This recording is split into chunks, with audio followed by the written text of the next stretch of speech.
So hello everyone. तो देखते हैं अपना 14 फरवरी का जो न्यूज़पेपर है उसको एनालाइज करते हैं। It is about Jammu and Kashmir. Jammu and Kashmir में रिसेंटली आपको पता है कि एक डिलिमिटेशन कमीशन एस्टेब्लिश किया गया था।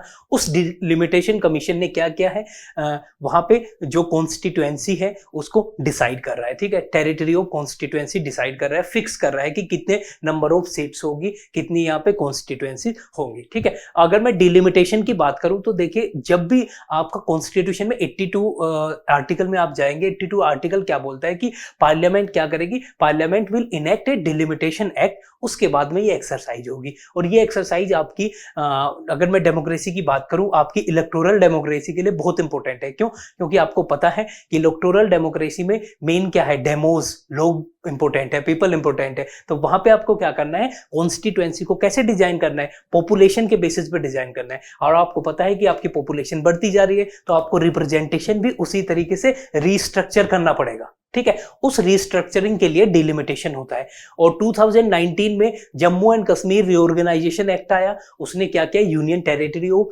जम्मू एंड कश्मीर बनाया और यूनियन टेरिटरी ऑफ लद्दाख बनाया। तो किसकी जरूरत हुई, आपको डिलिमिटेशन की जरूरत हुई। ठीक है, तो इसके रिगार्डिंग सुप्रीम कोर्ट में केस था कि ये डिलिमिटेशन जो एक्सरसाइज हो रही है ये अनकॉन्स्टिट्यूशनल है। तो सुप्रीम कोर्ट ने क्या बोला, नहीं, जो पैनल बना है वो according to the constitutional provision है। ठीक है, और मैं आपको बता दूं, इस डिलिमिटेशन कमीशन को अपॉइंट कौन करता है, इसको अपॉइंट करता है प्रेसिडेंट। ठीक है, और डिलिमिटेशन एक्ट है वो कौन इनेक्ट करती है, वो आपकी पार्लियामेंट करती है। और अगर मैं जनरल आपकी बात करूं ऑल इंडिया बेसिस की, तो 2001 से ही ये क्या है, फ्रीज है। और 2026 तक कोई भी डिलिमिटेशन नहीं होगा। उसका मैं रीजन आपको बताता हूं कि आपको पता है कि इंडिया में नॉर्थ साउथ डिवाइड है। नॉर्थ के जो स्टेट है वहां पे अगर आप डेवलपमेंट की बात करें और पॉपुलेशन इंक्रीज की बात करें, और जो सदर्न स्टेट है वहां पे आप डेवलपमेंट की और पॉपुलेशन की बात करें तो दोनों में कंट्रास्ट है। ठीक है, वहां पे अगर नॉर्दर्न स्टेट आप देखेंगे तो वहां पे डेवलपमेंट पैरामीटर्स जो है वो कम है सदर्न के रेस्पेक्ट में। और पॉपुलेशन की बात करें तो नॉर्दर्न स्टेट में पॉपुलेशन राइज बहुत ज्यादा हुआ है, साउथ में उतना नहीं हुआ है। तो अगर आप डिलिमिटेशन करेंगे, पॉपुलेशन बेस्ड ये होता है, तो नॉर्थ वाले स्टेट को आप ज्यादा सीट देंगे, साउथ में कम सीट आएगी। तो इससे क्या होगा, रिप्रेजेंटेशन सदर्न स्टेट का कम होगा। आप जब किसी फेडरलिज्म की बात करते हैं तो वहां पे इंडियन फेडरलिज्म की अगर मैं बात करूं, उसको बोलते हैं हम कोऑपरेटिव फेडरलिज्म। तो इसका मतलब है कि दोनों स्टेट एंड सेंटर को मिलकर चलना है, कहीं पे भी एलिनिएशन की फीलिंग नहीं होनी चाहिए कि there is a lack of representation. तो ये नहीं होने देना। उसी वजह से इस डिलिमिटेशन को ऑल इंडिया बेसिस पे फ्रीज कर दिया गया था कि जब तक 2026 तक हम इसको नहीं करेंगे। ठीक है, तो 2001 की सेंसस में ये नहीं किया गया था और 2026 तक इसको फ्रीज कर दिया था। इसका जो जनरल कन्वेंशन थी वो ये थी कि आप जब भी सेंसस होगी उसके बाद में एक डिलिमिटेशन एक्सरसाइज होगी, बट ये नहीं हो पाया। इंडिया में अब तक सिर्फ 4 बार डिलिमिटेशन कमीशन ऑल इंडिया अगर मैं बेसिस की बात करूं तो वहां पे 4 बार डिलिमिटेशन कमीशन बना है। आपका पहला था ये 1952 में। ठीक है, तो आपका 1952 और लास्ट 2002 में था।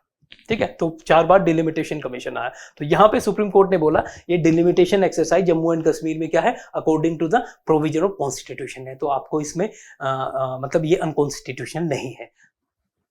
अब नेक्स्ट न्यूज जो है आपकी ये है related to, next is about very important news. देखिए यहाँ पे क्या है, जब हम ग्लोबल लेवल पे भी बात करते हैं वुमेन एम्पावरमेंट की, जब हम बात करते हैं तो इश्यू आता है कि वुमेन का रिप्रेजेंटेशन अलग अलग हम फील्ड में देखते हैं। और यहाँ पे स्टेम फील्ड जो है आपका साइंस, टेक्नोलॉजी और इंजीनियरिंग, मैथमेटिक्स का जो स्पेस है वहाँ पे वुमेन का रिप्रेजेंटेशन, चाहे आप इंडिया की बात करें या फिर ग्लोबल लेवल की बात करें, वो बहुत कम है अगर हम कंपेयर करते हैं मैन से। ठीक है, तो वुमेन का रिप्रेजेंटेशन कम है। तो इसी सीरीज में वुमेन के रिप्रेजेंटेशन को बढ़ावा देने के लिए साउथ अरेबिया, आपको पता है कि यहाँ पे कंजर्वेटिव सोसाइटी है और वुमेन का जो एम्पावरमेंट की बात करें, आप उनके राइट्स की बात करें, वो बहुत ही कम है।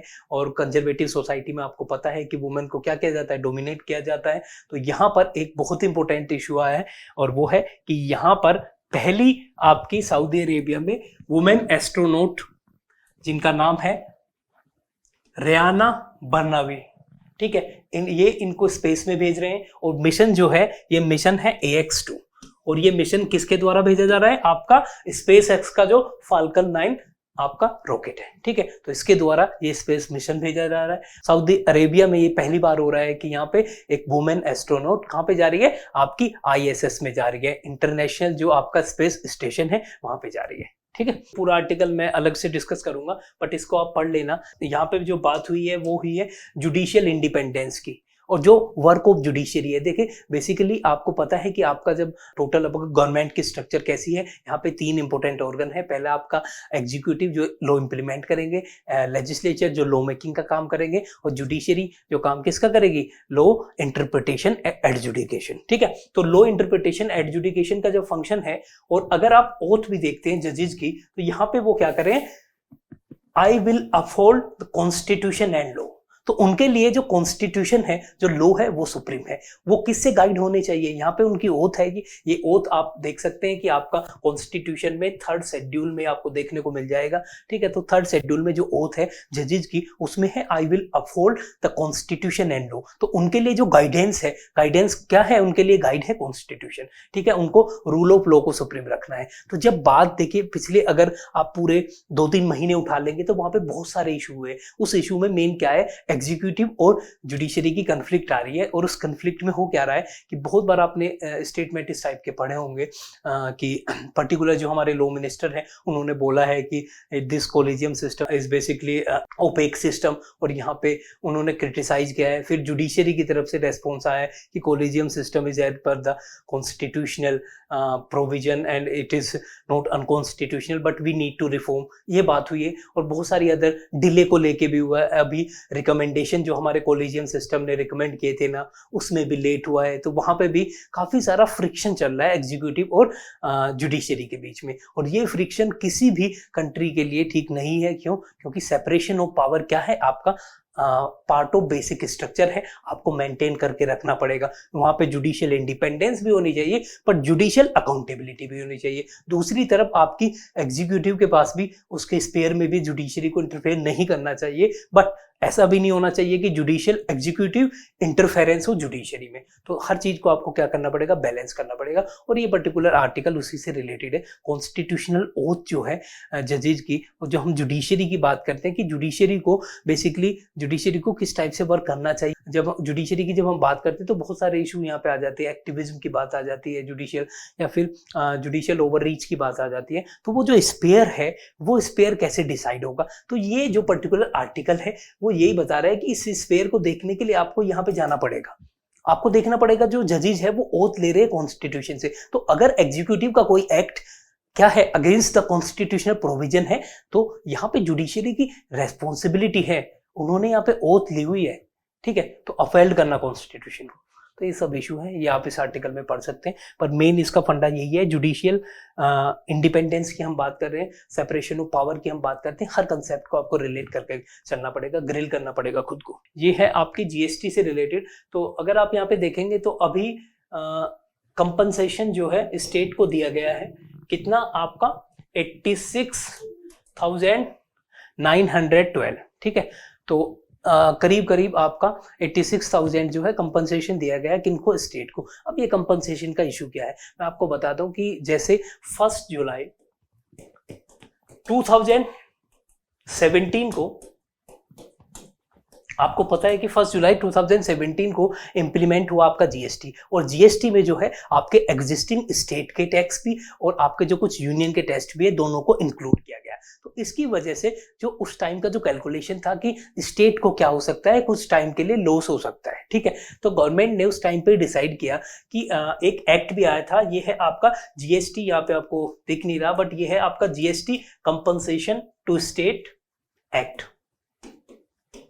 और इससे डिसाइड हुआ कि जो भी स्टेट को लॉस होगा, ठीक है, वो लॉस बिलो 14% ग्रोथ, ठीक है, जो 2015-16 में उनके पास में रिवेन्यू जनरेट हुआ होगा टैक्स से रिलेटेड, ठीक है, जो टैक्स रिवेन्यू उनका जनरेट हुआ होगा उसमें अगर 14% का ग्रोथ हर साल नहीं हो रहा है, उससे कम जो भी होगा स्टेट कंपनसेट करेगा। एक कंपनसेशन जो सेस फंड है एक तरीके से उसको एस्टेब्लिश कर दिया गया, और वहां पे जो भी चीज आएगी उसको हम स्टेट को फिर देंगे अगर 14% से कम रिवेन्यू रहा, ठीक है। मान मान लीजिए पहले आपका स्टेट जो है 100 रुपये कमा रहा था टैक्स से, ठीक है, उनका टैक्स रिवेन्यू कोई पर्टिकुलर स्टेट का कितना है 100 है, और वहां पे अगर अगले साल उनको 114 रुपये नहीं मिल रहे हैं तो जितना भी कम मिलेगा वो स्टेट देगा। इसको बोल जीएसटी जो कंपनसेशन टू स्टेट, ठीक है, और ये एक्ट है particular compensation, GST compensation to state act. इसके थ्रू क्या किया गया, एक प्रोविजन रखा गया, बट